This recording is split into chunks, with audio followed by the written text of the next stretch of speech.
Hi, I'm Nik Georgiev and I'm representing Antelope Audio here today.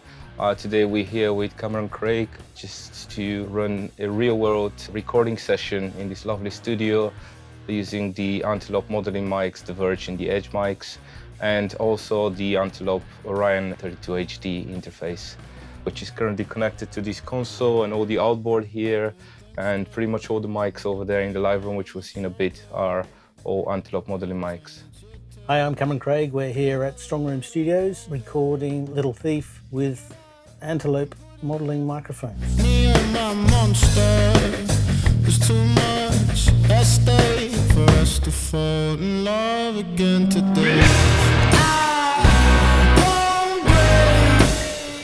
I'd seen Little Thief live at a funnel music event a little while ago. We just sort of approached them to come and record here today. Yeah, session plan went together quite late in the day, so there wasn't a lot of time to choose mics and go through what the band wanted and how we were going to approach it all. So we've set up with the Antelope modeling mics and selected the mics I would normally use, and sort of as we got into it realized that they probably weren't quite right, so we're able to switch the model to something that was a bit more correct for what we're trying to do. Yeah, there's a few considerations here. So there's a few modeling mics that Antelope offers. So there's the Edge family and the Verge mics. And so the Verge mics can handle higher SPL. And so we sort of picked those for any like drum close miking or for some of the guitar amps. And the Edge mics come in 3 different models. So you've got the single diaphragm, the dual diaphragm, and the 4 diaphragm mic. The single and the diaphragm mics are mono mics. However, the difference between the two is that the dual diaphragm allows you to vary the polar pattern in the post-production. So in the mix, we can pick not only the mic model, but also the mic polar pattern.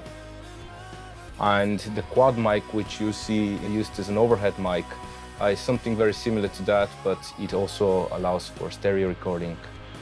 So essentially, one of the main points when picking the mics was whether we're expecting to have a really high SPL and whether we want to have the ability to vary the polar pattern in the post-production. The connection is basically, all the mics go into different mic pre's, then they're connected to the Neve behind us, and from the channel part of the Neve they're sent to the Antelope Orion 32 HD Generation 3 interface, which then sends the signal to Pro Tools, and from Pro Tools we go back to the Orion and back to the VR for monitoring purposes. And also we've got some sends for the Q mixes, the headphone mixes for the musicians. And the connection between the computer and the Orion is, in this case, through the HDX ports rather than USB. We're in the machine room of Studio One. I just want to show you the interface that we're using for the recording, the Antelope Orion 32 HD. As you can see, basically everything else is switched off. And the really cool thing about this is that within a 1-unit rack, we have 32 inputs and 32 outputs. And the reason for placing it here is because we have the D-subs that are connected to the patch bay of the console, and that was just the easiest way to do it.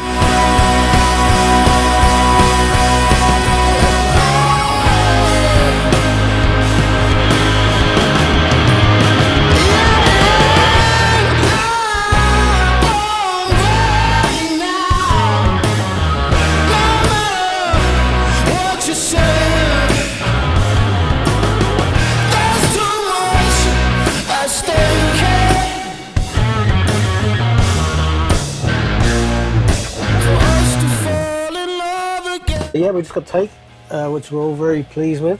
We'll now go into sort of overdub mode. So there's a few guitar overdubs, a little bit of percussion overdubs, and some vocals to do. Then we should have a complete track. Once we've done that, I'll just go into a mixing mode to get to our final mix.